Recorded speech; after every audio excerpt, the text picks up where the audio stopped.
Sí.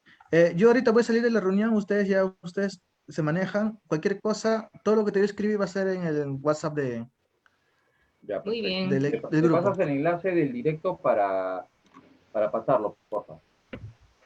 Ahí está. Ya está. Ah, wow. Ahí está. Muy bien. Ya está.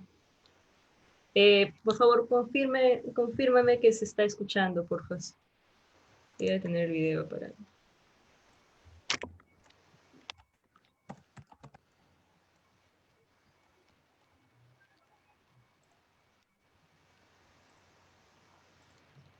No sé por dónde entrar.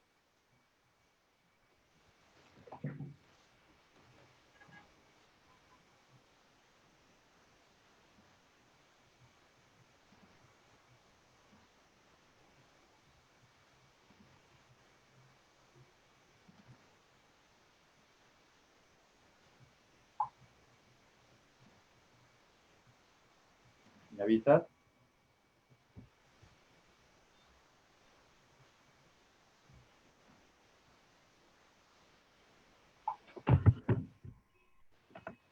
Bien, ¿qué tal? ¿Me confirman que me están escuchando, por favor?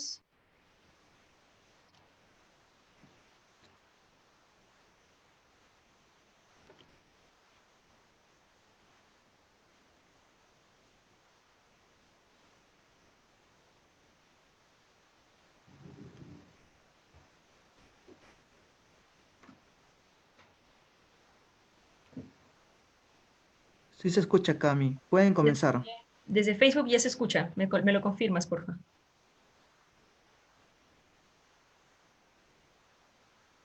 Marco. Sí se escucha. Ya, genial. Entonces, comparto pantalla y empezamos, ¿ya? Perfecto. Eh, ah, perdón, toque, hay un pequeño problema. Ah,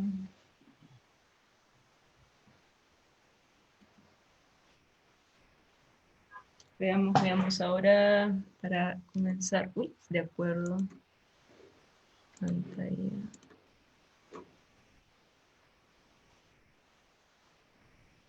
Muy bien. Ya, empezamos. Muy bien, comenzamos entonces. Ujú. Bien, muy buenas tardes a todos aquellos que están conectados en estos momentos. Tenemos una tarde muy especial. Definitivamente es muy importante a aquellas personas que estamos en el mundo Pokémon conocer un poco más sobre la evolución de los Pokémon, pero por el lado de la biología. Para tal efecto, Camila Castillo Vilcahuamán, ella es estudiante en bioquímica y biología molecular.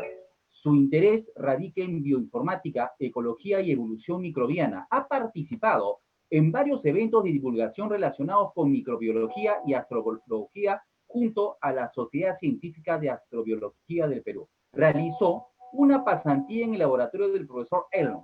Está disponible en Twitter y en su blog, así que aquí abajo van a tener todos los enlaces para que puedan conocerla. Bienvenida, Camila, muchas gracias por compartir tus conocimientos con todos nosotros, sobre todo por un tema que nos apasiona muchísimo, ¿no? Los Pokémon. Con ustedes, damas y caballeros, Camila Castillo. Muchísimas gracias, José, por la presentación. Vamos a ir, ok, vamos bien, vamos bien. Un saludo más que todo a todas las personas que ahorita están conectándose a través de su casa, a todas las personas que han estado compartiendo, la verdad es que lo agradezco muchísimo. Más adelante voy a estar refiriéndome a ello. Uno de los principales objetivos de esta idea que puede sonar algo bizarra en el sentido anglosajón de la palabra, respecto a Pokémon era justamente viralizar un evento científico y parece que lo hemos logrado. Entonces, muchísimas gracias a todos ustedes, muchísimas gracias por el interés que han mostrado, muchísimas gracias porque les siga gustando Pokémon. A mí me encanta desde que tengo 5 años, he jugado Pokémon Stadium, fue mi primer juego y de ahí empecé y bueno, terminé estudiando biología y muchísimas gracias a las personas que me permitieron estudiar biología para luego terminar hablándoles acerca de Pokémon. Así que, muy bien, muchísimas gracias y vamos a estar empezando ahora ya siendo las 6:34. Empezaremos a hablar justamente acerca de conceptos básicos en evolución Pokémon. Muy bien, entonces corre el tiempo y empezamos. Antes de hablar acerca del tema en sí, me gustaría dar por sentadas mis credenciales para poder atribuirme el derecho de poder hablar con ustedes de Pokémon. Como verán en esta pequeña pantalla, voy a estar apuntando. En algún momento de mi vida he sido líder de gimnasio, ha sido uno de mis grandes sueños. Resulta que hackeé el ROM de Pokémon Fire Red para poder ponerme a mí misma de líder de gimnasio. En realidad tenía que ser Brook, pero en esa época yo estaba con el pelo corto, entonces podía hacerme pasar por un Brook. Entonces, si desean pelear conmigo como líder de gimnasio, bueno, el ROM lamentablemente tuvo que dejar de existir, pero si alguien lo desea, lo puedo volver a hacer. En verdad, eran muchos Pokémon de agua porque son mis favoritos.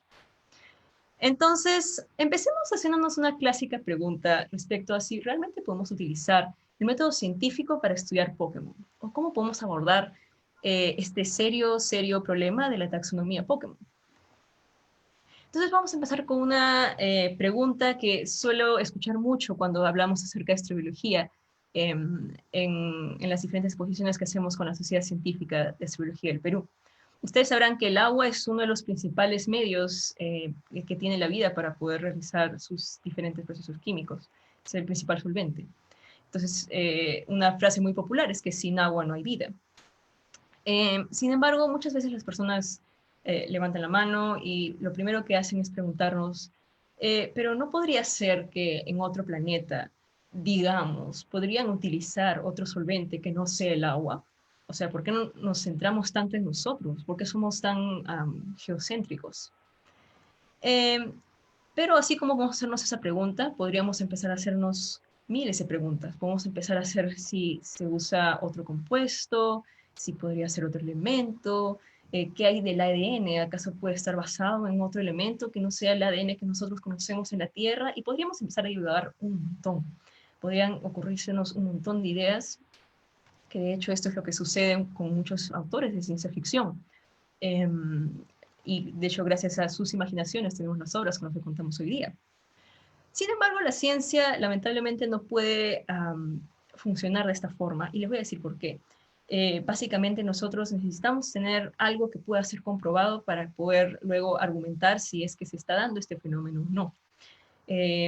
Entonces, este es un concepto que se ha discutido mucho en epistemología, que es la rama de la filosofía que estudia la ciencia, y básicamente lo que estoy diciendo es que el juego de un científico es casi ser como un detective. Ocurre un fenómeno y lo primero que necesitamos buscar nosotros son huellas. Por lo tanto, en lo que se refiere a la pregunta acerca de si es que el agua podría ser, o sea, podría haber otro solvente en el universo que podría servir para la vida, la respuesta es, si no tenemos pista de otro elemento, de otro compuesto que no sea el agua, entonces no podemos especular al menos aún acerca de ello, ¿no? De ahí el interés que tiene la astrobiología en buscar los tipos de vida más extremos que pueda encontrar. Es algo así como los metaleros que buscan el tipo de música más brutal.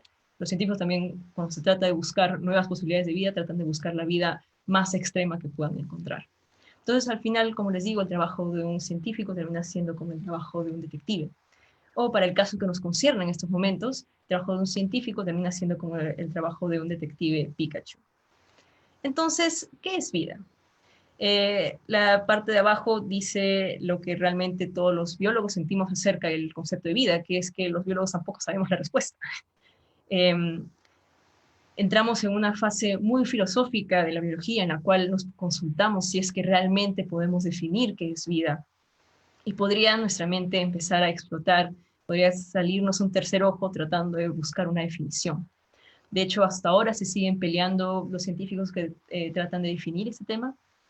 Y de ahí, digamos que el concepto que más se ha utilizado, el que más ha ganado, digamos, el que más ha ganado cierta popularidad, cierto caché, es este de acá, que menciona que la vida es un sistema químico autosuficiente, capaz de someterse a una evolución darwiniana. Claro porque evidentemente han salido un montón de artículos que tratan de, oye, para tu coche, ¿no? No vamos a definir tan rápido este concepto de vida. Este artículo se pregunta si es que la evolución debería ser la única condición para la vida, ya que ese artículo prueba de cierta forma que la química podría ser un cierto tipo de evolución, muy parecida a lo que harían unos muy primitivos seres vivos. Y luego tenemos a estos dos autores que decidieron tirar todo por la ventana y decir, ¿saben qué? Mejor dejemos de pelearnos por definir vida porque nunca lo vamos a lograr realmente. Como verán, vamos a estar dando vueltas y vueltas en este tema. Entonces no tiene sentido seguir enfocándose en esto. Vamos a utilizar el término más práctico, que es lo que hacemos todos los biólogos ante la duda y realmente si necesita seguir trabajando, porque si nos estuviéramos preguntando eso toda la vida no podríamos investigar mucho. Tenemos que coger el término más práctico que podamos. Y la definición más práctica que tenemos es un sistema químico autosuficiente capaz de someterse a una evolución darwiniana. Entonces, ¿podemos considerar a los Pokémon como vida? Bueno, hay muchos, se mueven, ustedes podrán decir que son parecidos a como si los habían dicho en su clase de colegio, ¿se acuerdan? Que un ser vivo nace, crece, se reproduce y muere.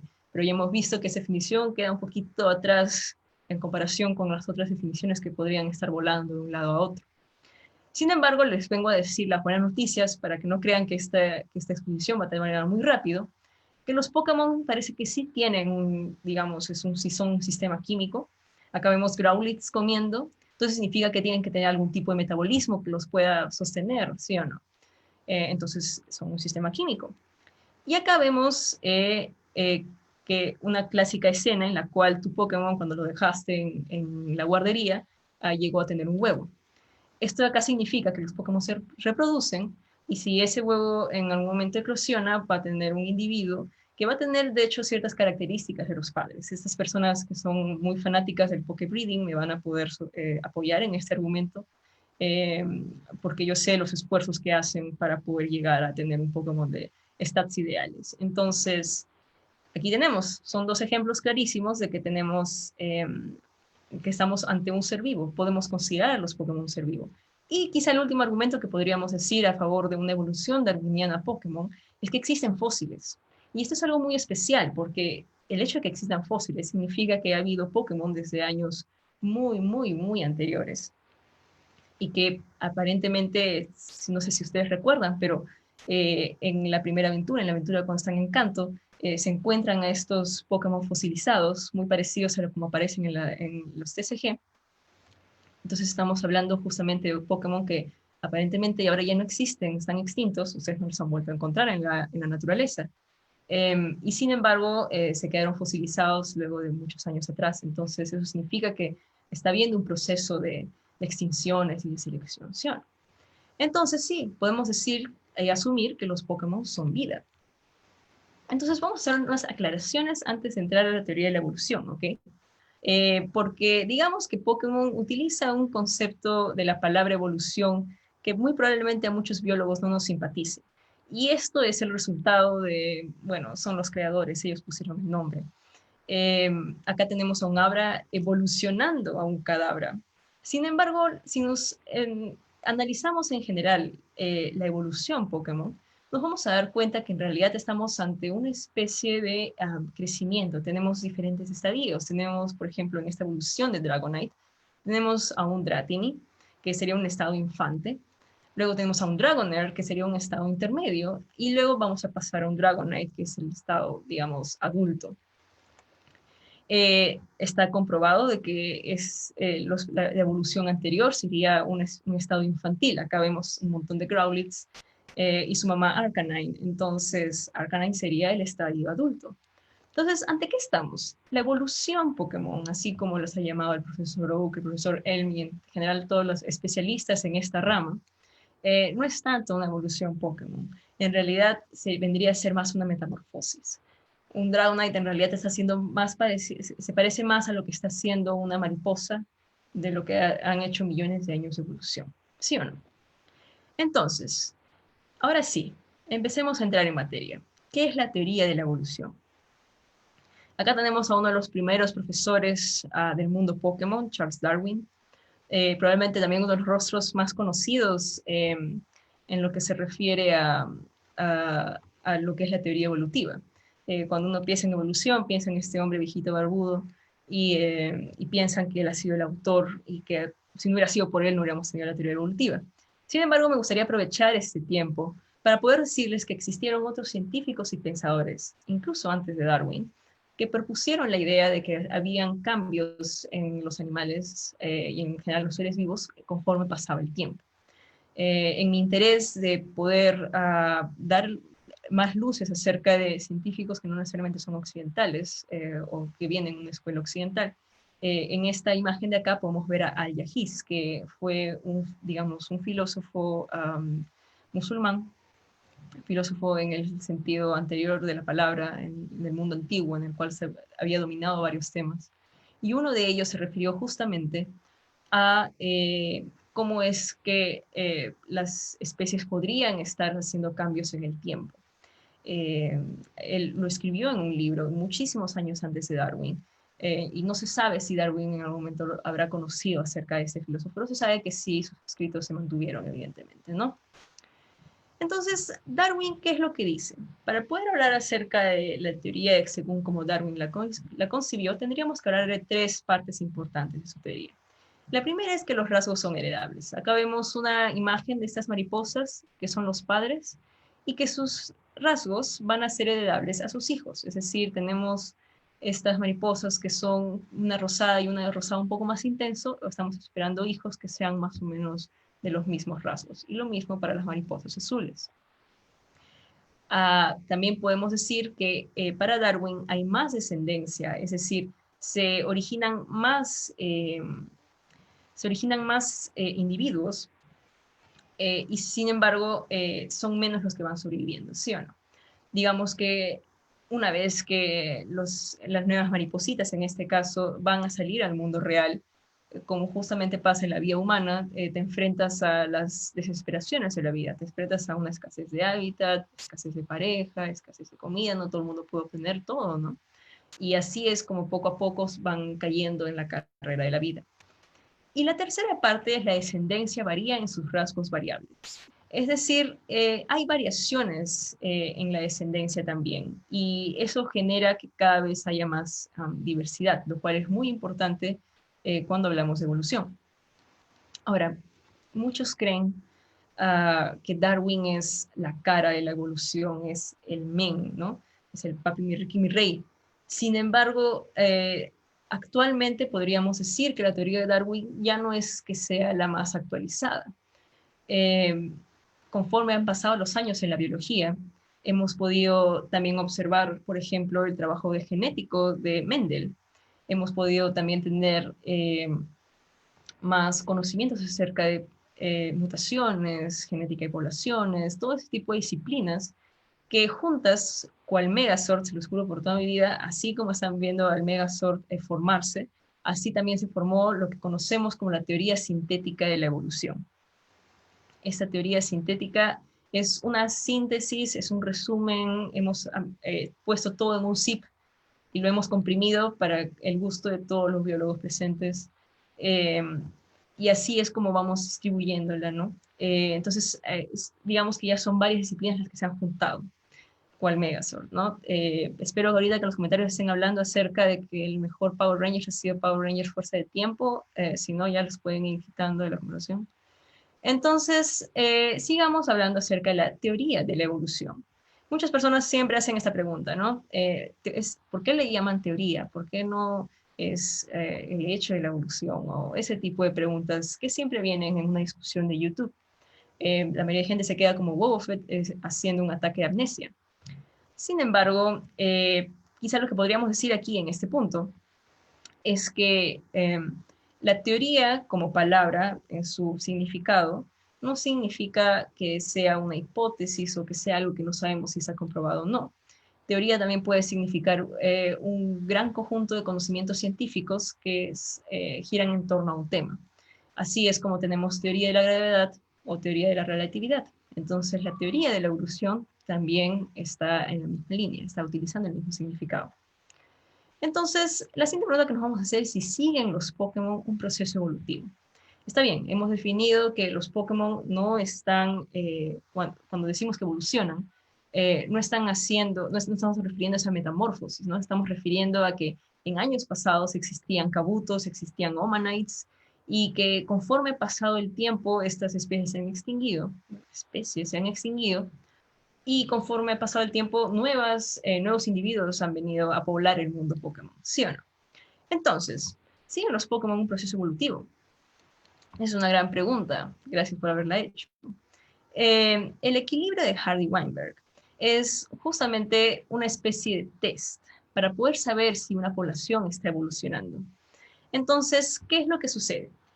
Cuando se considera que una población de seres vivos está en equilibrio de Hardy-Weinberg, significa que no está en evolución. Entonces, ¿cuáles son las condiciones para que una población no esté en evolución? Tenemos una población infinita. Si hay una población de infinitos seres, entonces esa es una de las condiciones. Emparejamiento al azar. Se trata de que los individuos no van a ser selectivos con su pareja, van a elegir a quien sea que se cruce. No hay migración, se van a quedar restringidos en una misma zona geográfica. No hay mutación, significa que no hay variantes que estén surgiendo dentro de la propia población. No hay presión de selección, significa que no hay ninguna fuerza evolutiva que esté actuando sobre esta población. Entonces, si se cumplen todas estas condiciones, la población no está evolucionando. Entonces, ¿qué tal? Si les parece, vamos a someter a los Pokémon a este test. Vamos a ver si realmente están en evolución o no. A lo mejor no están, quién sabe. Entonces, vamos a someterlos a todos los Pokémon, vamos a considerarlos como la población y vamos a empezar con las preguntas. Población infinita. ¿Los Pokémon tienen población infinita? Yo sé que ahorita muchos van a poder estar argumentando, bueno, es un juego, como es un juego, entonces población infinita. Ya, ok, sí, tiene mucha razón. Yo también pensé en eso. Sin embargo, tenemos que recordar que nosotros somos un niño de 10 años en el juego y muy probablemente la población de Pokémon sea lo suficientemente grande como para que no nos alcance la vida para poder investigarlos a todos, ¿no? Entonces no sabemos, a lo mejor podrían ser contabilizados, ¿no? ¿Quién sabe? Si ustedes alguna vez han intentado atrapar todos los Pokémon, me dicen si hay una finitud a esta población de Pokémon. Entonces, vamos a decir entonces que la población no es infinita, ¿ok? Porque si los Omanite y los Kabuto se extinguieron hace muchos años, entonces tenemos que suponer que no hubieron infinitos Omanite ni infinitos Kabuto, ¿no? Entonces, no hay población infinita. ¿Hay migración o no hay migración en el mundo Pokémon? Yo me acuerdo muy bien que cuando Ash liberó a Pidgeot, a Butterfree y a todos sus Pokémon que realmente eran buenos, estos se iban volando en el cielo carmesí mientras el narrador decía que era una nueva amistad que se iba y tú pensabas, pero ¿cómo pudo haber dejado ir a Pidgeot? Pero sí, bueno, entonces, si pueden volar, si pueden, si pueden trasladarse de un punto a otro, entonces sí hay migración. Estamos hablando de una población que está migrando. Entonces, no, o sea, no podemos negar el hecho de que no hay migración. Está existiendo una migración. Entonces, eso es nuestro segundo punto a favor. Hay mutaciones. En el mundo Pokémon vemos mutaciones. En un inicio yo decidí añadir el argumento de los Pokémon Shiny. Y la verdad es que me quedé con este argumento por un tiempo, pero un amigo biólogo que también vio esta exposición antes, me dijo, no, yo creo que los Shiny son otra cosa que no es evolución, ¿no? Digo, mutación, no podríamos ponerlos ahí. Entonces, sin embargo, eso significa que hay variantes, ¿no? Significa que hay fenotipos nuevos que se están mostrando en la población Pokémon. Y yo me acuerdo mucho de los Shiny porque cuando tenía unos 7 años estaba jugando y me apareció un Hoppip Shiny. Yo pensé que mi juego está malogrado, entonces lo volví a reiniciar. Si me quieren matar en los comentarios, lo pueden hacer. Yo también me torturo con eso todos los días. Nunca había encontrado un Pokémon Shiny salvaje. Todos habían sido medio hackeados. Y bueno, sin embargo, un buen Pokémon breeder, un buen criador Pokémon, sabe que si uno quiere conseguir unos buenos stats, va a necesitar reproducir a sus Pokémon, ¿sí o no? Y va a tener cierta variabilidad. No todos los stats comienzan siendo los mismos stats básicos. Entonces, podríamos decir que esta es una característica fenotípica que está variando. Y podríamos decir que a lo mejor hay unas características que solo son únicas para cada uno de los Pokémon. Entonces, yo digo que sí hay variación. Yo digo que sí hay variación. Yo digo que sí, incluso a lo mejor se podría argumentar que los Shiny realmente son una mutación. Entonces, no, o sea, sí hay mutaciones. Sí tenemos mutaciones presentes. Vayamos a la siguiente prueba. ¿Hay emparejamiento al azar? ¿Ustedes creen que los Pokémon se emparejan con cualquiera que encuentren o se enamoran como en el anime cuando Nidoking se enamoró de Nidoking, desde que eran Nidorans? Bueno, les puedo comentar el ejemplo de las aves. Ustedes ven a este caballero tan elegante y ven a esta dama más sobria. Entonces, ¿qué es lo que sucede? En los pájaros existe esta diferenciación realmente radical entre machos y hembras, que es lo que nosotros conocemos como dimorfismo sexual. Significa que el macho o la hembra también en algunos casos presenta unas características que lo hacen tener que competir por su pareja, porque lo van a ser seleccionados. Y saben que en el mundo Pokémon también existe un dimorfismo sexual. Acá vemos a un Pikachu hembra, conocido porque tiene esta colita que termina en corazón, y acá tenemos a un Pikachu macho, que tiene la clásica colita de Pikachu en forma de rayito.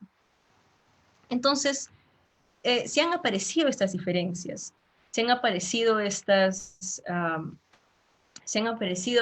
divergencias entre macho y hembra. Entonces significa que en la población de Pikachu muy probablemente Pikachu esté seleccionando a su pareja. No sabemos si es la hembra o el macho, eso va a depender del número poblacional. Sin embargo, sí sabemos de que tiene que haber habido una diferencia porque deben estar compitiendo. Entonces, significa que los Pikachu y muy probablemente el resto de Pokémon no elijan sus parejas al azar, no es que elijan a quien sea que se cruce. Entonces, no estamos hablando de que se esté negando, se esté afirmando esta confirmación. Por último, ¿qué hay de la presión de selección? Les había comentado que una presión de selección es cuando en la población se ve obligada, uno de los individuos de toda la población se ve favorecido debido a una circunstancia externa. Es una fuerza mayor, por ejemplo, para ponerlo de manera más simple posible, imagínense que todos estamos caminando por la calle y subir un tsunami y los únicos que pueden sobrevivir son esas personas que son capaces de nadar mejor. Yo sé que no es verdad, yo sé que no es verdad. Sin embargo, piensen que el tsunami vendría a ser esta presión, es una presión externa de la naturaleza, la que nos hace, y que justamente son las características del más apto, de las que van a surgir después. Y nosotros en el mundo Pokémon, de hecho, tenemos un ejemplo muy interesante con el Rattata que nosotros conocíamos en Kanto y el Rattata que ha venido en la generación de Alola. Yo sé que muchas de las personas que están viendo esta transmisión son de las personas que escribían en su Facebook: no he vuelto a tocar Pokémon porque para mí solo hay 150. No se preocupen, luego vamos a explicar esto, pero quédense con esta idea. Hay dos tipos de Rattatas y vienen de regiones distintas. Esto es muy interesante. Pero decimos, ¿no hay presión de selección? No, sí hay presión de selección. Entonces, vemos que todas las características que habíamos dicho en nuestro pequeño test han sido negadas. Por lo tanto, significa que la población Pokémon en general, la comunidad Pokémon, todos los individuos Pokémon, en realidad sí está ocurriendo una evolución en ellos, sí están cambiando a través del tiempo. Entonces, ¿cuál fue el origen y la evolución Pokémon? Ya que ya sabemos que están en evolución, deberíamos de poder saber un poco de su historia, ¿no creen? Es necesario quizá, es necesario poder empezar a hacer una historia para poder saber cuál es el misterioso origen y la evolución Pokémon.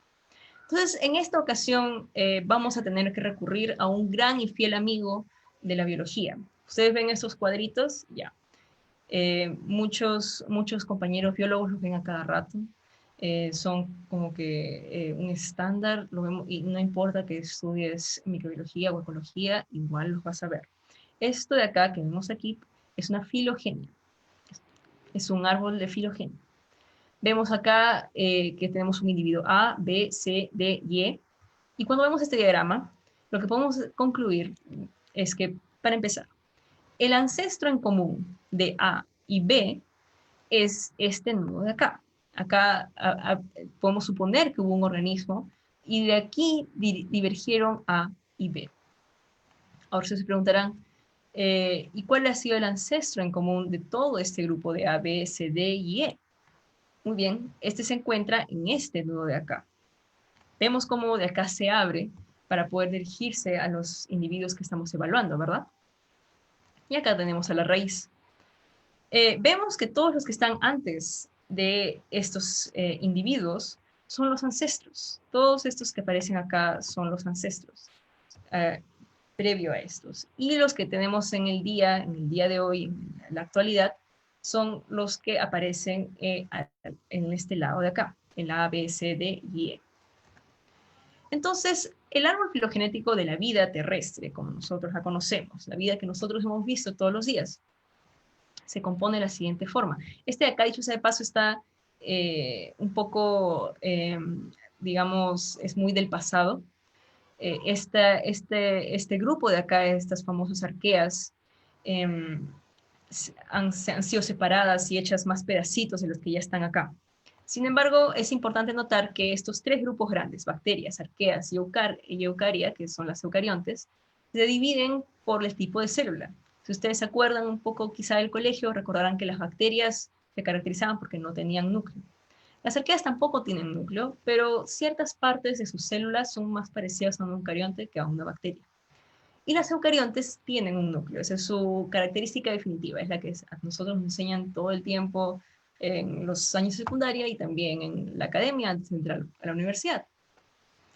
Entonces, curiosamente, en el mundo Pokémon tenemos a alguien que ha sido el origen, o al menos así lo dice el Pokédex. Y como bien dijimos en una entrevista hace un tiempo en una comunidad de Pokémon, somos un niño de 10 años, quién sabe si estamos realmente comprobando esa información o no.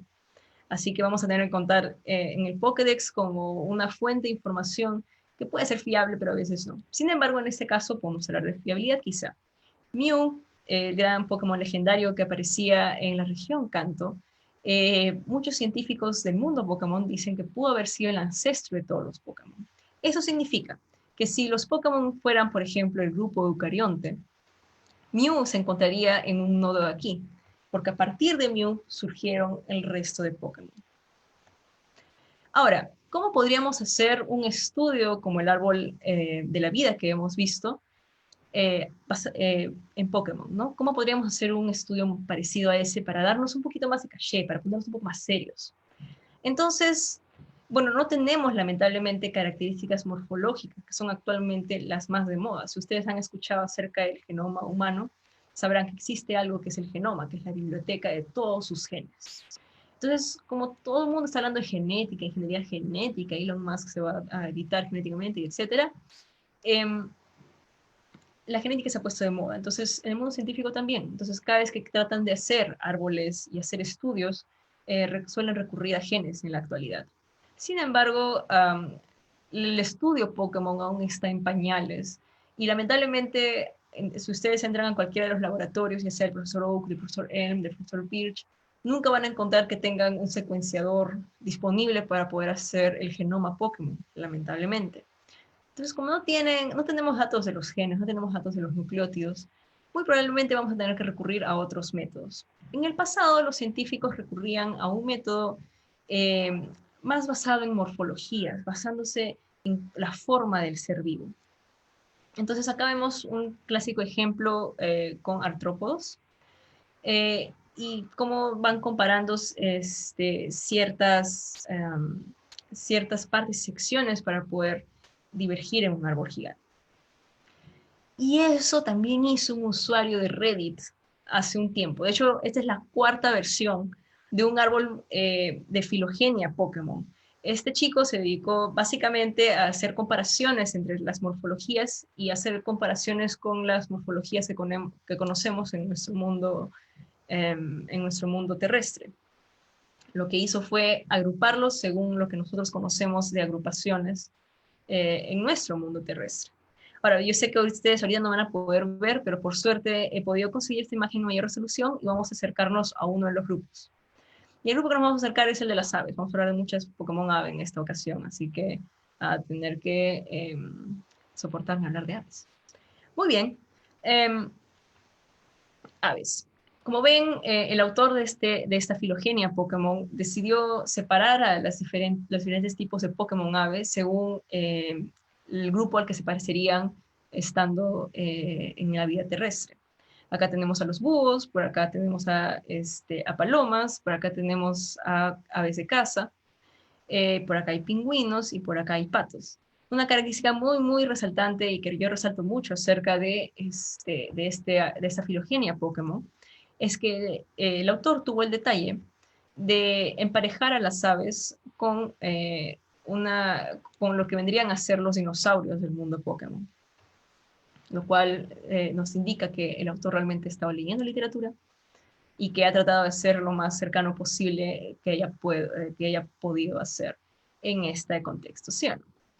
Muy bien. No sé por qué estoy diciendo tanto sí o no, solamente no lo digo. Debe ser el contexto de la pandemia. Muy bien. Habíamos estado viendo cómo es en versión morfología, comparando cómo es su forma física. Entonces ahora vamos a una característica que no sea morfológica. Y este estudio de acá es un estudio muy importante, fue hecho en la Universidad de California, no les estoy mintiendo, este estudio fue hecho en la Universidad de California, eh, y estas personas decidieron utilizar, de hecho, programas computacionales que usualmente se utilizan para estudiar filogenias y historias evolutivas, para poder estudiar Pokémon. Sí, lo sé, tienen tiempo. Pero el resultado que mostraron fue un resultado interesante porque a partir de las comparaciones que ellos hicieron, que eran básicamente fenotípicas, eran comparaciones en base a el tipo del Pokémon, el tipo de huevo, el tipo de forma, lo que obtuvieron fue un árbol filogenético ínfimamente basado en tipos.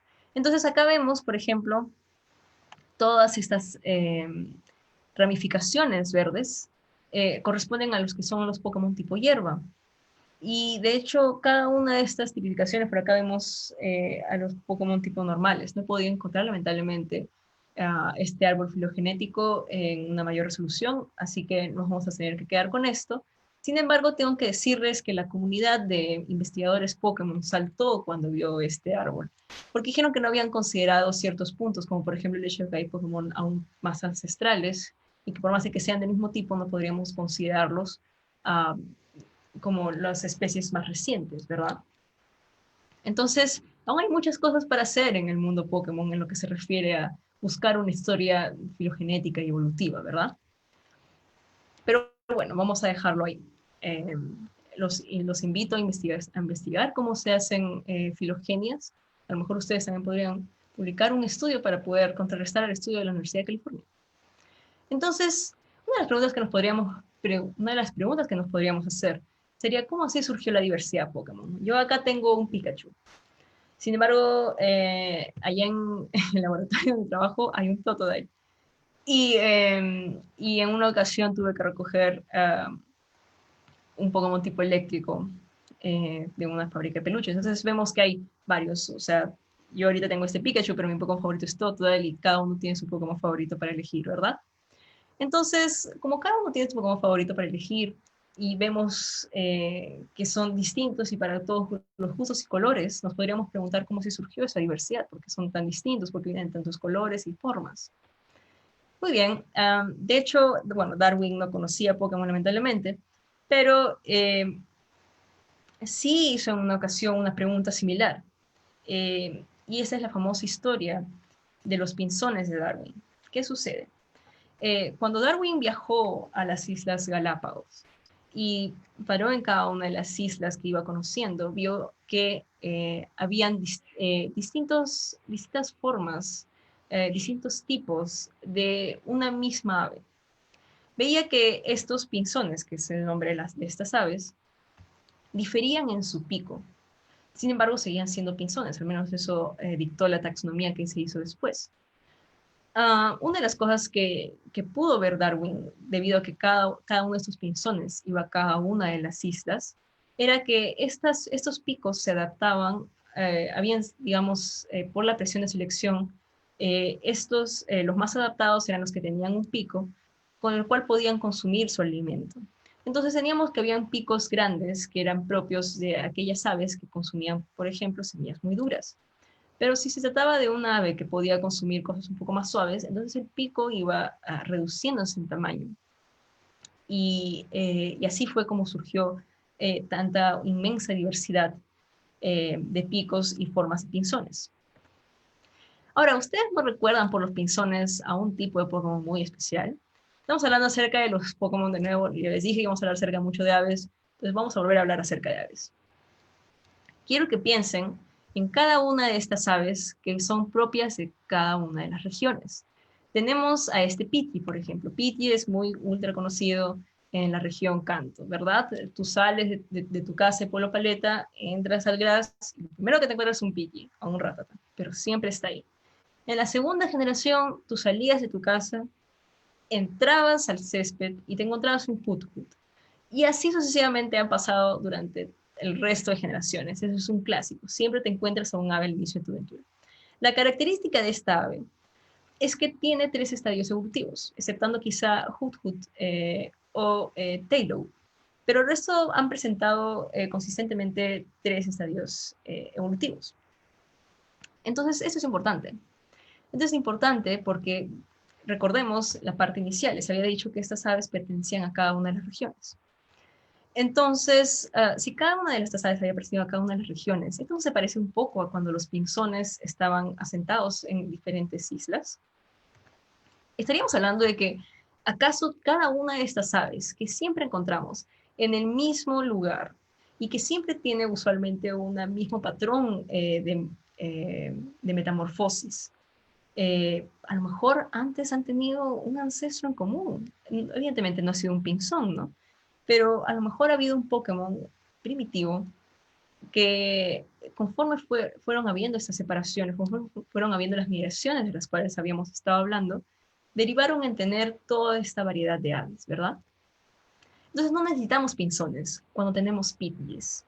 Y así es como podemos comprobar que ha habido una especiación. Podríamos decir, podemos especular que la diversidad Pokémon se origina justamente a partir de todas estas distancias geográficas, ¿verdad?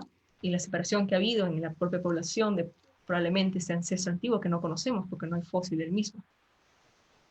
Entonces, ¿en serio podemos confirmar que hay variantes regionales? Está dicho en el juego, lo podemos decir. Bueno, volvemos a este punto del aislamiento geográfico. Vemos estos caracoles, por ejemplo, y a partir de esta ruptura y una población que se separa en dos, vemos que se van divergiendo y van conduciendo al origen de una nueva especie. Recordemos todas las regiones que tenemos en el mundo Pokémon. Y una pieza clave en este análisis son las variantes que surgieron a partir de una de las últimas generaciones. A todas las personas que no conocen estas variantes, no hay problema, les voy a explicar. En una de las últimas generaciones de Pokémon, los últimos juegos que han salido, surgieron variantes de Pokémon que nosotros ya conocemos. Por ejemplo, acá tenemos este Raichu, que es un Raichu de variante de Alola. Conocemos al Raichu, ¿se acuerdan del anterior? La evolución de Pikachu, naranjita, todo simpático, muy bien. Ahora hay un Raichu que también tiene que tiene características distintas, pero sigue siendo un Raichu. Tenemos este Diglett que ahora viene con un poco de pelito, y así sucesivamente. Tenemos una gran variedad en esta nueva región. ¿Y se acuerdan de que les he contado acerca de, acuérdense de este Rattata, acuérdense de que este era el Rattata que nosotros veíamos en los juegos iniciales, y que ahora ha pasado a ser este Rattata oscuro con bigote? Muy bien, sucede que en el Pokédex, y conforme vamos viendo el lore de Pokémon, la historia de Pokémon, sucede que el Rattata de Kanto, este de acá, el Rattata de las primeras generaciones, viajó a esta nueva región y fue introducido a esta nueva región. Y ustedes saben que las especies introducidas tienen un gran éxito porque no tienen a su depredador cerca. Y lo mismo pasó con Rattata. Rattata tuvo un gran éxito en Alola, empezó a reproducir por todos lados y empezó a representar un problema. Aunque ustedes no lo crean, durante esta investigación descubrí que los Rattata también son un problema para enfermedades en el mundo Pokémon. Y resulta que, como había tantos Rattatas, la población de Alola tuvo que traer al depredador de Rattata. Eso también descubrí en mi investigación. Rattata tiene un depredador. Y cuando trajeron al depredador de Ratata, Ratata no le quedó otra opción que empezar a cambiar de hábitos. Y este Ratata es un Ratata que surgió porque tuvo que adaptarse a la noche, a la oscuridad, cuando su depredador ya no se encontraba cerca. Y este hecho, aunque ustedes no lo crean, me parece mucho a un hecho biológico que me hizo recordar inmediatamente a mis clases de evolución. Vean, tratemos de contar esta historia. Hace mucho tiempo, en un bosque en Inglaterra, habían estas polillas. Ustedes ven esta polilla blanca y ven el tronco de atrás. Más o menos ven que está un poco en unos colores similares, ¿verdad? La polilla resalta un poco, sí es verdad, pero digamos que se camufla. Entonces, esta polilla ese era su hábitat, ¿no? Pero todo cambió cuando la fábrica atacó. Se construyó una fábrica al costado de este bosque y empezó a emanar los humos que, bueno, todos sabemos que las fábricas andan emanando humos a cada rato. Y lo que sucedió es que los árboles de este bosque empezaron a cambiar de color. Ya, lamentablemente, los troncos empezaron a ponerse más negruzcos. Y ustedes imaginarán que esta pobre polilla, siendo tan blanca, contrastaba mucho con el tronco negruzco, ¿verdad? Y sucedió algo muy interesante. Surgió una nueva variante de polilla. Es la misma polilla, es el mismo tipo de polilla, es la misma especie de polilla. Pero ahora esta es la que tiene más éxito, porque era de color negro y podía confundirse con el tronco. Entonces, podemos ver que lo mismo pasó, o un caso similar pasó con la población de rátatas. Los rátatas que llegaron a esta nueva región tuvieron éxito, vino un depredador y tuvieron que rápidamente buscar una alternativa a su forma de vida que conocían en su región anterior. Tenían una vida diurna y ahora los rátatas que tenían más éxito iban a ser los rátatas que tenían vida nocturna. Y poco a poco esas características fueron ganando predominancia en la población de rátatas y al final hubo este cambio y ahora tenemos a un rátata nuevo. Entonces, la última pregunta que deberíamos hacernos es si podemos considerar los Pokémon especies. Y he evitado mucho decir la palabra especies por una razón muy simple. Hagan una pregunta, ¿ustedes creen que Bulbasaur puede ser una especie? Recuerden que estamos en un juego donde un topo y una ballena pueden tener un huevo. Entonces, vemos que hay distintos grupos de reproducción Pokémon, pero son muy reducidos. Tenemos 15 grupos de reproducción Pokémon. Entonces, si son tan reducidos, Bulbasaur podría coger a una pareja de los grupos a los que corresponde y no necesariamente tiene que ser otro Bulbasaur, ¿no? Entonces, estuvimos pensando con esto, con mi querido compañero biólogo con el cual estuvimos revisando ese contenido, y estábamos preguntándonos, pero Bulbasaur entonces podría ser considerado una especie o no, pero no podíamos considerarlo. Y nos dimos cuenta de una cosa, hay un grupo taxonómico, hay un grupo grande de seres vivos que sí podría parecerse a la forma de reproducción que tienen los Pokémon. Y les juro que esto no ha sido obra mía, todos saben que me gustan mucho las bacterias, pero en serio yo no quise poner esto, pero en serio, las bacterias son los únicos seres vivos que les importa un bledo si tú eres de otra especie, con tal de que puedan hacer un intercambio material genético. Y esto es muy interesante, porque la siguiente conclusión sería que un Bulbasaur es parecido a una bacteria, entonces es un ser unicelular y nada más tiene un gran genoma un gran cromosoma y no tiene un núcleo. ¿Qué conclusión tan rara? Yo también aún estoy un poco tratando de resolver este rompecabezas. Si ustedes tienen una idea, sería genial poder escucharla. Pero la definición de especie en realidad siempre es nada más, o bueno, la que más se utiliza, la más práctica, es que una especie nada más se puede reproducir con una especie, con otra especie, o sea, con la misma especie, ¿verdad? No podemos esperar que salga algo de nuestro perro y nuestro gato. Siempre va a ser perro-perro o gato-gato. O por último, algunas cercanías que se dan, a veces hay casos de perro-lobo, por ejemplo. Pero en el caso de Pokémon nos la ponen difícil porque en realidad el grupo con el cual pueden compartir material genético parece ser muy grande. Entonces vemos acá una limitación en el concepto de especie. Entonces vamos a hablar acerca de las limitaciones. Hay limitaciones en mi estudio Pokémon, hay limitaciones en lo que les acabo de decir. Sí, hay muchas limitaciones. De hecho, este es un punto que quiero dejar muy en claro. La conclusión a la que llegamos es que el profesor Oak, el profesor Elm, el profesor Birch, todos los profesores que se puedan ocurrir, Juniper, Rowan, todos los que se puedan ocurrir, han estado en un periodo de pereza intelectual muy grande. Parece que no han podido llegar a conclusiones que podrían ayudarnos a dilucidar más acerca de la historia evolutiva de Pokémon. No sé qué han estado haciendo. Tú cada vez que los vas a visitar, están parados en el mismo lugar, se parecen mucho a al estereotipo de investigador principal que nada más está en su computadora o nada más está tomando café mientras lee cosas. Eh, es algo muy misterioso. A lo mejor el profesor Oak debería de acelerar un poco más a su equipo de investigación. No sabemos cuáles son sus últimos artículos acerca del tema. Entonces, en realidad, todo ese poco conocimiento y todas las especulaciones que hemos tenido que hacer han sido culpa de que los profesores no han estado haciendo su trabajo. Entonces, bueno chicos, ya acá estamos terminando y quisiera darles unas últimas palabras antes de poder retirarme. Les había comentado, bueno, antes de poder llegar a ese punto. Acá tenemos, es una cosa muy interesante. Acá tenemos dos imágenes. Esta imagen de que ven acá es una clásica estructura de una proteína. Y esta imagen que ven acá es un cromosoma, o sea, es un genoma humano, y está señalando a un cromosoma en especial. Por aquí se encuentra un gen muy importante. Ahora ustedes me preguntarán, ¿por qué he puesto esto de la nada? Muy bien, el asunto está en que la proteína se llama Sonic Hedgehog y ese gen muy importante se llama Pikachurina.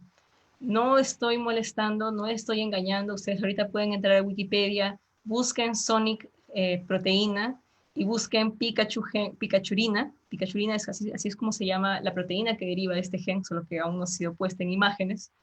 Pero existen. La historia es muy chistosa. En este caso, en el caso de Sonic, lo que sucede es que el investigador de esa proteína la había encontrado, la había descrito. Esta es una proteína muy importante para el desarrollo y no sabía cómo ponerle el nombre. Entonces regresó a su casa y vio que su hijito estaba jugando Sonic. Y como Sonic era rápido, y esa proteína también tiene cierta rapidez para poder elaborarse, entonces el profesor dijo, ah, sí, genial, Sonic, así va a quedar, nadie se va a dar cuenta, pero todos nos hemos dado cuenta. Y en el caso de la pikachurina, esta es una proteína también del ojo. Estos fueron los investigadores japoneses. Y como vieron que esta proteína era importante para algo de los mensajes que se dan en el ojo para poder ver, le pusieron el nombre Pikachurina. Y hasta ahora sigue con Pikachurina, la pueden buscar en Wikipedia. Por último, a todos los fans del manga, me gustaría que quizás por ahí alguien, si me lo dice, sería genial. Un mangaka muy, muy famoso, al que le gusta mucho posar, dibujó esta portada de un importantísimo estudio en una de las revistas más importantes. La historia de eso también es bien particular. Estos también fueron investigadores japoneses que cuando les anunciaron que iban a tener la portada, que es algo muy importante, significa, la portada de una revista científica significa que tu trabajo es como que lo chévere, ¿no? La función estelar. Y esta revista es muy, muy importante, chicos, en verdad es muy importante. Entonces, cuando estos investigadores japoneses les comunicaron que su estudio iba a ser la portada, decidieron llamar a este mangaka y este es el resultado. Esta es una de mis portadas favoritas de la vida. Así que si ustedes saben de qué mangaka es, sería genial poder discutir eso. Entonces, el mensaje final es, sean creativos. Nosotros en ciencias a veces nos pueden ver con una cara muy seria y el ceño fruncido. Sin embargo, para poder llegar a hacer trabajos grandes, necesitamos tener algunos pequeños detalles y nuestros gustos para poder dejar nombres tan particulares a las cosas. Entonces, la idea de la exposición Pokémon era poder utilizar una excusa para que ustedes me puedan escuchar hablar acerca de evolución por, ya vamos 48 minutos, y puedan especular también ustedes acerca de, con lo que ustedes saben de evolución. Bueno, les acabo de dar los conceptos, pueden seguir buscando en Wikipedia y poder crear quizás sus propias teorías también. Y así también dejen de ser engañados por cualquier información que esté pasando por internet, ¿verdad? Entonces, últimamente ya para terminar, quisiera dar unos agradecimientos. Hay gente y entidades que se han sumado a este gran momento para la ciencia peruana. La primera es la colaboración de Go Perú Comunidad. Ahorita estamos, la persona que nos presentó y está fungiendo de moderador es José. Muchísimas gracias por estar hoy día presente. En difusión me ayudó la comunidad de Pokeplay. Con ellos tuvimos una conversación muy, muy chévere en su página. Sería genial si pueden visitarlos a ellos y están teniendo contenidos muy interesantes acerca de Pokémon en general. También agradecer a de OneMat, fue una de las primeras personas que se acercó para poder entablar una entrevista. Tuvimos también una entrevista muy chévere en su medio. Agradecer a todos los medios virtuales, bueno, no todos, pero a una gran parte de medios virtuales peruanos, porque fue aquí cuando me di cuenta que el objetivo realmente se había logrado. Realmente habíamos logrado hacer que un evento de divulgación científica sea viral. Entonces, esto es muy importante para mí porque significa que por más de que ustedes hayan asistido o no, han tenido que preguntarse cosas acerca de evolución Pokémon mientras han estado leyendo el evento. Este webinar, dicho sea de paso, va a estar colgado en un canal de YouTube que acabo de crear para este tipo de contenidos y lo van a poder revisitar y compartir cuantas veces deseen. Por último, agradecer a los 2 revisores de contenido que dieron la mano en esto. Fueron otros 2 compañeros biólogos que revisaron estas palabras cuidadosamente. Uno de ellos era otro gran fan de Pokémon, ahorita lamentablemente no nos ha podido acompañar en esta transmisión. Sin embargo, realmente estoy muy agradecida con ellos porque pudimos formar toda esta masa de información. Entonces, por último, el apoyo de la Sociedad Científica de Astrobiología del Perú, que confió en hacer este evento tan raro. Yo sé que pudo haber dado miedo, nos vamos a caer en algo, pero lo hicimos y lo logramos bien. Por favor, sigan la página, yo también soy miembro de la sociedad, así que síganos. Nosotros hacemos muchos eventos de divulgación científica, chicos, así que si ustedes quieren seguir aprendiendo acerca de cosas como evolución, como ahora, pero también acerca de cómo sería especulación acerca de vida, cómo sería la vida en otros planetas, si realmente algún día la encontramos, ¿no?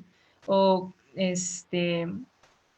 o cuestiones de cómo ha sido el origen de la vida, entre otras preguntas muy astrobiológicas, lo pueden hacer a través de nuestra página, ¿verdad? Entonces, aquí acabamos. Esto es el final de conceptos básicos en evolución Pokémon. Muchísimas gracias a todas las personas que nos están viendo ahorita. Y bueno, estoy esperando algunas preguntas probablemente, ¿verdad?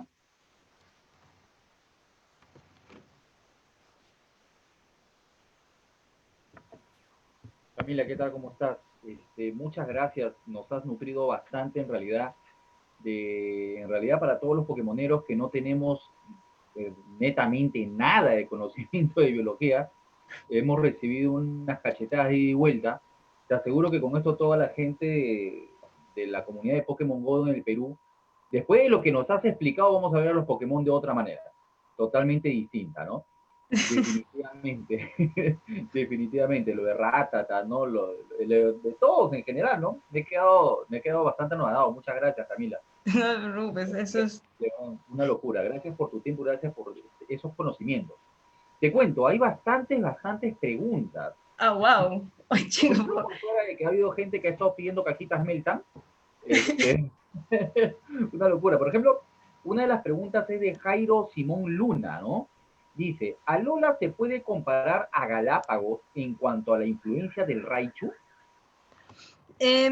Podemos decir, no vamos a decir Galápagos, porque chicos, si bien Galápagos fue una isla donde comenzaron las observaciones de evolución, tenemos que tener en cuenta de que en todo el mundo ha ocurrido el mismo fenómeno. Entonces lo que sucede es que las barreras geográficas, sean los océanos, las montañas, etcétera, son las que permiten que los Pokémon diverjan. Entonces, podemos decir que sí, el fenómeno que vio Darwin en los pinzones, adaptándose a los alimentos que tenían que consumir, también se puede traducir en Alola. El Raichu probablemente haya necesitado tener las nuevas características que tiene ahora para poder estar ahí. Sin embargo, también recordemos que no solo esto ha pasado en Galápagos, ha pasado en varias partes de este mundo. Recordemos, por ejemplo, Australia. Australia en el inicio de cuando todos los continentes estaban juntos, eran Pangea. Australia y otros continentes compartían diversidad animal y vegetal también probablemente. Pero conforme Australia se fue separando y fue engendrando en una pequeña isla, no tan pequeña que está en un extremo del mundo, también sus animales se quedaron con unas características que no podemos ver en otros lugares, ¿no? Entonces, sí, acá está, en el ejemplo de Raichu estamos viendo un ejemplo de distancia geográfica. Sin embargo, y es lo que ha pasado en Galápagos, pero tomemos en cuenta que en todo el mundo también está pasando lo mismo. Perfecto. Tenemos otra pregunta de Fernando Villalobos Díaz. Dice, ¿Mew por mitosis? Mew por mitosis. ¿Saben qué, chicos? Yo también estaba preguntándome cómo hacen los legendarios para poder reproducirse. Mi teoría es que no creo que sea mitosis, sería un poco rarito. Adito sí me imagino haciendo mitosis. Mi teoría, sin embargo, es que hay otros tipos de reproducciones asexuales. Asexual significa que no necesitas tener una pareja para poder realizar tu reproducción. Ciertas especies animales, como los insectos, por ejemplo, recurren a un método que se llama partenogénesis, en el cual, por ejemplo, si mal no tengo entendido, por ahí un solo me puede ayudar, la abeja reina, ella misma produce un zángano, sin necesidad de una fecundación o de otra pareja. Cuando el zángano y la reina están juntos, ahí sí producen las obreras, pero cuando la reina decide ir por su propia cuenta, entonces producen zángano. Yo creo que Mew está en una situación algo similar, probablemente ha habido una reproducción asexual.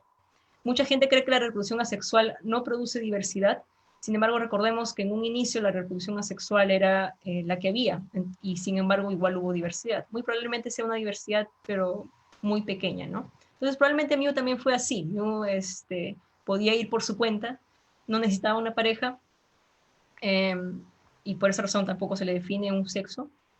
Y poco a poco, conforme pasaron los años, esto fue como que diferenciándose, ¿no? Eso puede ser mi teoría. No sé qué otra teoría puedan tener ustedes. Por mitosis, en verdad también me encantaría. La mitosis también es un tipo de reproducción asexual. Wow.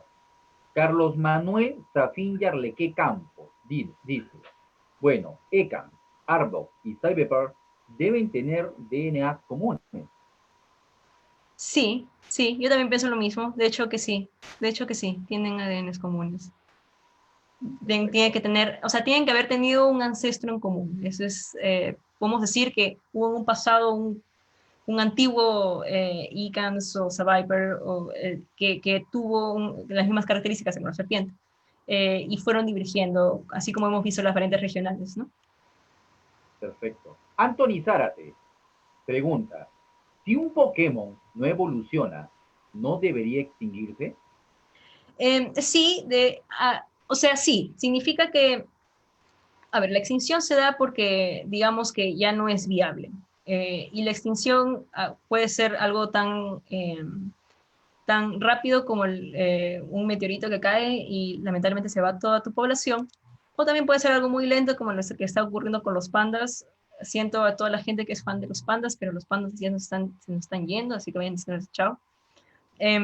Significa también que, por ejemplo, en el caso de los pandas, que el tipo de vida que ellos tenían no pudo con lo rápido que iba la vida de otros animales y de la naturaleza en general.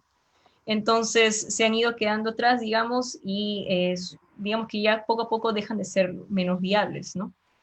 Eh, entonces, sí, o sea, por ejemplo, tomemos el caso de Kabuto, de Omanite, que son fósiles.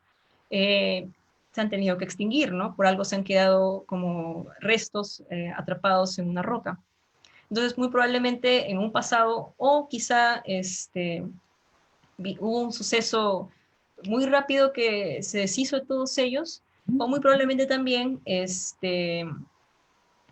poco a poco su estilo de vida dejó de ser viable y se extinguieron, ¿no? Perfecto.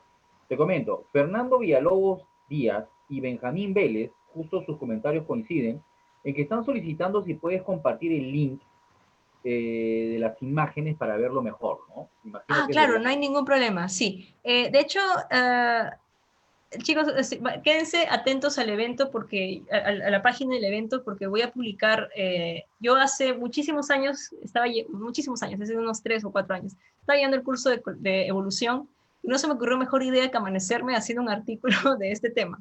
Entonces, ahí están las imágenes en alta resolución, y si no están ahí, también están los links. Entonces, les voy a dejar la página para que ustedes lo puedan checar y también poder ver las imágenes en mejor resolución. Lamentablemente aquí no los he podido poner en la resolución que hubiera querido, pero les voy a dejar el artículo y también les voy a dejar esa página que hice en algún momento de mi vida para que puedan ver las fuentes. Omar Sánchez Cárdenas, mira, Arceus es el Pokémon alfa y posee 12 tablas, cada uno de los diferentes tipos de Pokémon. ¿Eso explicaría? Ya, ¿cómo explicar eso? Arceus fue el Pokémon que me tuvo la cabeza loca, porque todo era bonito con Mew, porque Mew correspondía justamente a este término biológico y hacía que todo Pokémon tuviera la explicación perfecta de biología jamás hecha. Y estaba súper emocionada, yo quería que se quede así para siempre. Pero todo cambió cuando Arceus vino y la nación de Arceus atacó. Entonces, Arceus nos representó un gran desafío a las personas que estuvimos concentradas horas con café y todo lo demás tratando de armar esto, porque decíamos, ¿y ahora dónde metemos a Arceus? Nuestra conclusión, para que pueda encajar en la historia evolutiva, es de nuevo echarle la culpa a los profesores Pokémon. ¿Por qué? Porque nosotros no podemos, se nos hace un poco difícil concebir la idea de un Pokémon legendario, como por ejemplo Arceus, que aparentemente es el dios. Entonces, como no queremos meternos en argumentos divinos, nosotros lo que realmente creemos es que a lo mejor lo que sucede es que estos Pokémon legendarios en realidad son una población tan pequeña y tan reducida y tan alejada que nada más los seres humanos nos pueden ver una o dos veces, ¿no? A menos de que pasees con tu juego detrás tuyo en los juegos de la cuarta generación, en los remakes de Heart Gold. Yo hacía eso y esperaba que alguien reaccionara, pero nadie reaccionaba. Pero sí, lo que les comento es, mi teoría es que en realidad sí hay varios Pokémon legendarios, pero son muy poquitos, son muy pocos. Entonces, como no los ubican siempre, como los seres humanos los ven de vez en cuando, les dan la categoría divina. Pero no quisiera irme por ese lado. Quisiera creer que realmente son una población muy pequeña, en que en el caso de Arceus probablemente sea Pokémon muy antiguo, muy parecido a lo que nosotros conocemos como esos animales fósiles que siguen entre nosotros, fósiles vivientes. Definitivamente es muy antiguo, definitivamente debe ser una de las primeras generaciones de Pokémon, probablemente Arceus y Mew se conocían, eh, pero sin embargo no me gustaría creer que es el origen de todo. Respecto a las tablas, de hecho también tuvimos una pregunta hace un tiempo acerca de si Eevee, por ejemplo, que necesitaba diferentes piedras para poder evolucionar, y me preguntaban, ¿hay algo similar en el mundo animal? Y yo, bueno, la verdad es que no conozco, pero lo que sí puedo decir es que hay ciertos elementos ambientales en el mundo animal que pueden influenciar en nosotros, ¿no?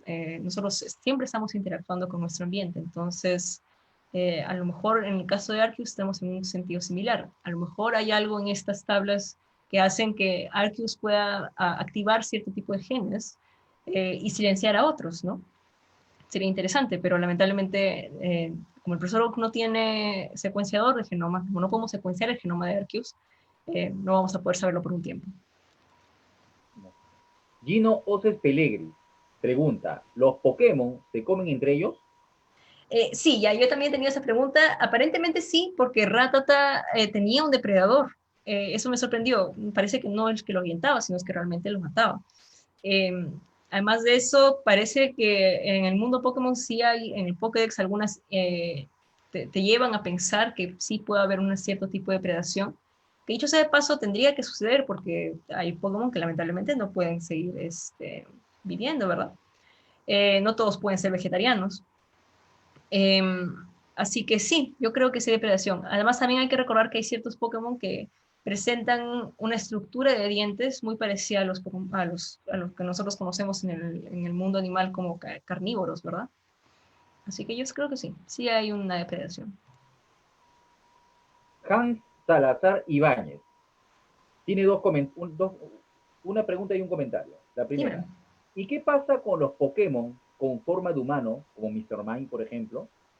Y el otro Ya, comentario, hubiese sí. sido interesante hablar de la evolución simbiótica entre Slowpoke y Shoulder. Ah, qué genial. Ya, a ver, la primera parte para entrar en contexto. De hecho, alguien me hizo una consulta muy chévere durante la entrevista con la comunidad de Poképlay respecto a que había visto en internet que un chico había hecho una teoría de que los seres humanos en el mundo Pokémon también son Pokémon.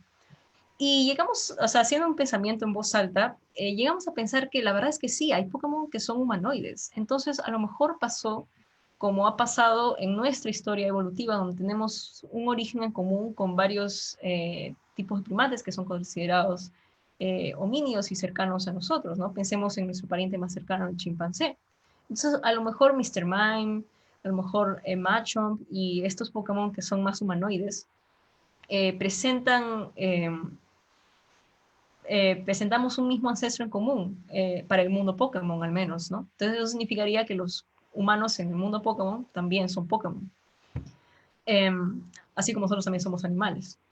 Y respecto a lo segundo, la verdad es que sí, me hubiera encantado, me lo sugirieron también, hay otros temitas que en verdad he dejado por ahí, me hubiera gustado muchísimo hablar acerca del Pokerus, que se acerca muchísimo más a mi tema, pero ya no hubo tiempos.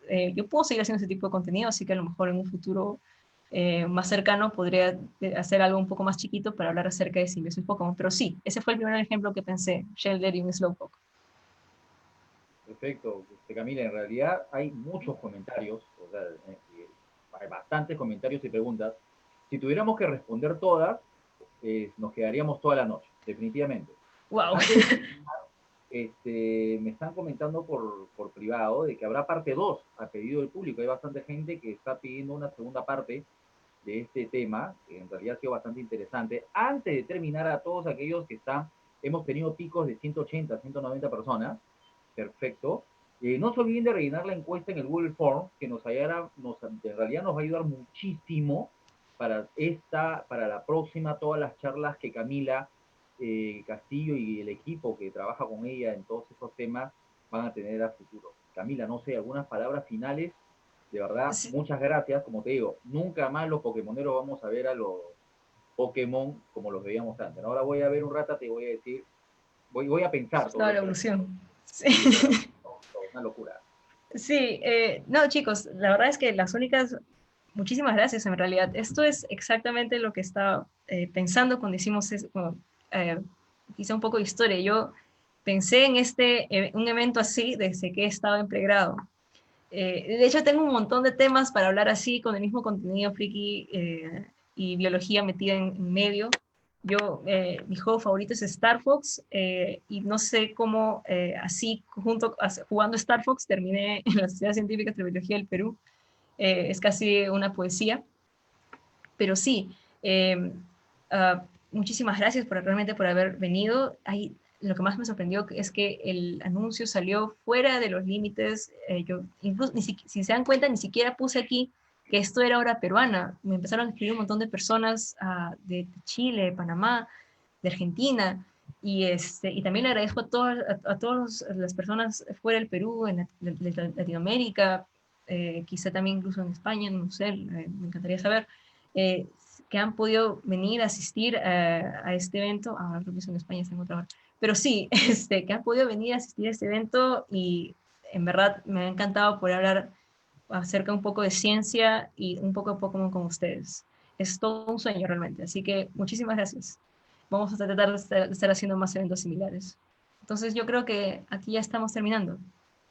Así es, Camila. Gracias, Camila, por compartir con todos nosotros tus conocimientos. Muchas gracias a todos aquellos que han asistido el día de hoy.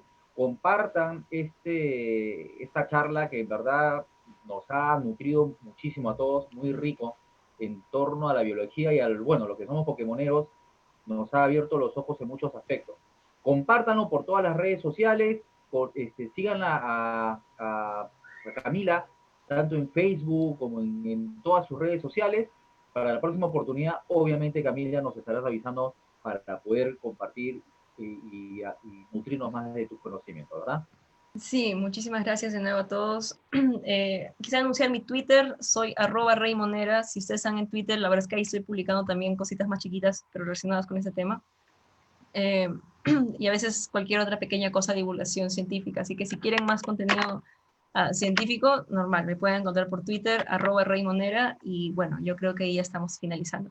Un agradecimiento antes de, por favor, me estaba olvidando, un agradecimiento a José, que nos estaba oyendo acá en la moderación, y un agradecimiento a Marco, que está ahorita detrás de cámaras, pero que ha estado en la transmisión y ha estado chequeando sus comentarios. Y Marco también ha sido de las primeras personas que ofreció su genial mano y experiencia con la tecnología para poder ayudarnos a hacer este evento. Así que muchísimas gracias a ambos. Y yo creo que ya nos vamos retirando. Listo. Gracias Camila, gracias a todos. Chao, chao. Ay, Dios mío, te veo.